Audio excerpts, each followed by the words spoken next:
आज के दिन में लाखों middle class Indian house holds equity mutual fund में एसआईपी स्टार्ट करते हैं और एसआईपी स्टार्ट करने का उनका उद्देश्य होता है कि या तो हो सकता है कि वो रिटायरमेंट कॉर्पस को बनाना चाह रहे हों, या हो सकता है वो अपने बच्चों के एजुकेशन के लिए पैसे जुटाने का प्रयास हो, या हो सकता है वो चाहते हो कि हम फाइनेंशियल फ्री हो जाएं, या इसके अलावा कई और भी लॉन्ग टर्म गोल हो सकते हैं जिसके कारण कि इंडियन मिडिल क्लास आज के दिन में इक्विटी म्यूचुअल फंड में एसआईपी स्टार्ट करते हैं। लेकिन एसआईपी स्टार्ट करने से ही आपके वो फाइनेंशियल गोल अचीव नहीं हो सकते हैं। उसके लिए ज़रूरी है कि आप डिसिप्लिन इन्वेस्टमेंट करें लंबे समय के लिए। मैंने फिर कहा, डिसिप्लिन इन्वेस्टमेंट लंबे समय के लिए। लंबे समय मतलब 15 साल, 20 साल, 25 साल हो सके, तभी ये फाइनेंशियल गोल आप अचीव कर सकते हैं। लेकिन इस 15, 20, 25 सालों के दौरान, एसआईपी के दौरान, हम कुछ ऐसी गलतियां करते हैं जिनके कारण कि यदि 2 से 3% का भी रिटर्न में यदि परिवर्तन होता है तो आपके फाइनल कॉर्पस में ये बहुत बड़ा गैप क्रिएट करता है। आज चर्चा करेंगे उन्हीं कुछ गलतियों की जो लंबे समय की एसआईपी में हम गलतियां किया करते हैं। मैं डीएम झा, आप देख रहे हैं स्टोन टैक्समी चैनल। सबसे पहली गलती, द फिक्स्ड एसआईपी ट्रैप।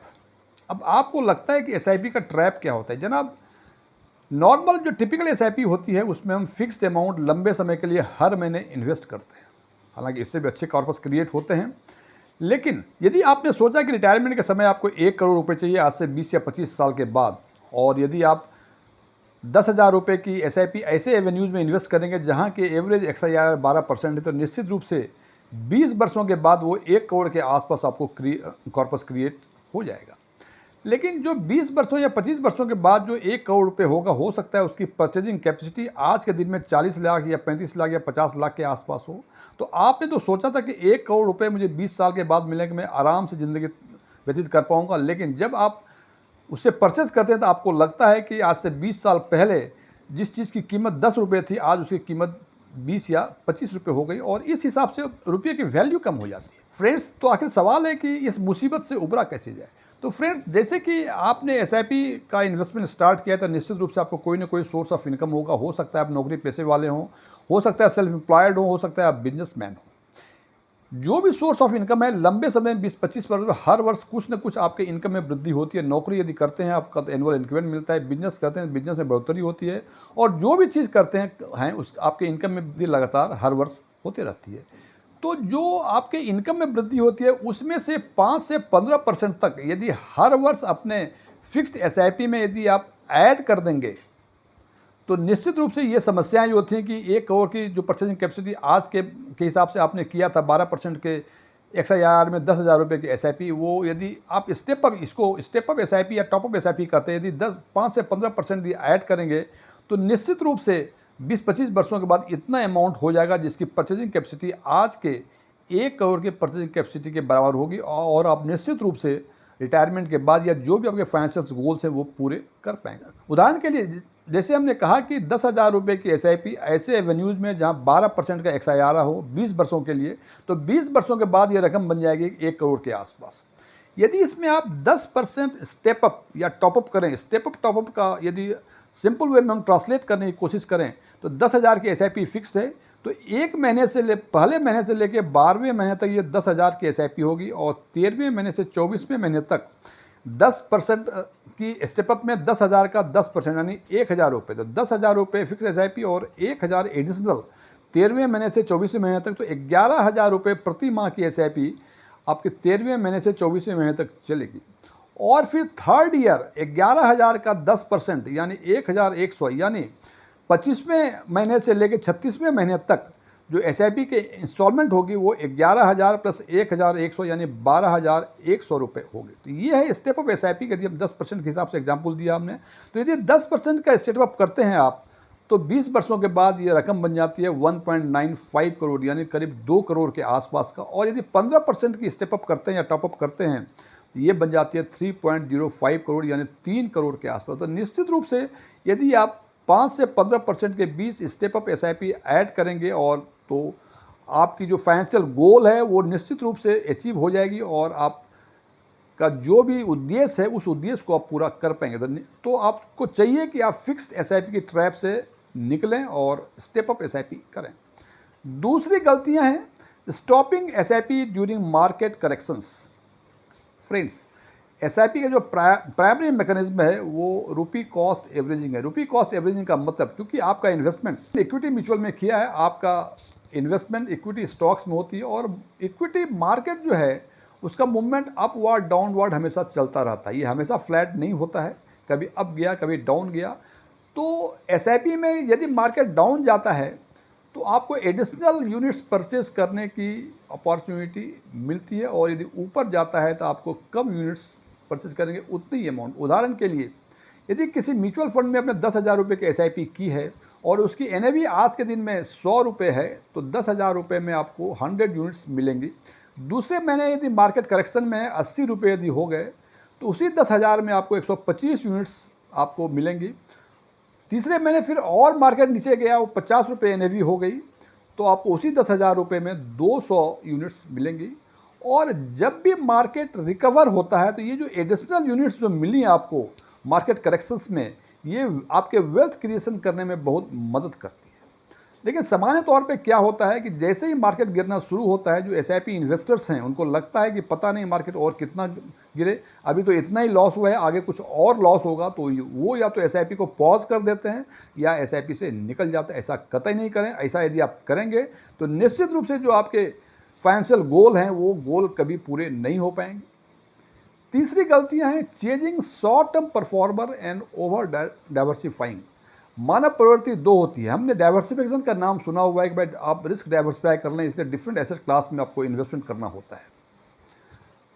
दूसरी प्रवृत्ति होती है क्या कि हम हमेशा देखते हैं कि लास्ट 1 साल 2 साल में कौन टॉप परफॉर्मर फंड है, उस फंड में हम इन्वेस्ट करते हैं। लेकिन जनाब एक चीज़ ध्यान रखें, कोई भी फंड लंबे समय तक टॉप परफॉर्मर नहीं हो सकता है। कंसिस्टेंट परफॉर्मर हो सकता है, टॉप परफॉर्मर नहीं होगा। तो हमने क्या किया कि अपने ए और बी देखा कि 2 फंड्स हैं जो काफ़ी अच्छा परफॉर्म कर रहे हैं पिछले 1.5-2 साल से, तो हमने उसमें इन्वेस्ट कर दिया।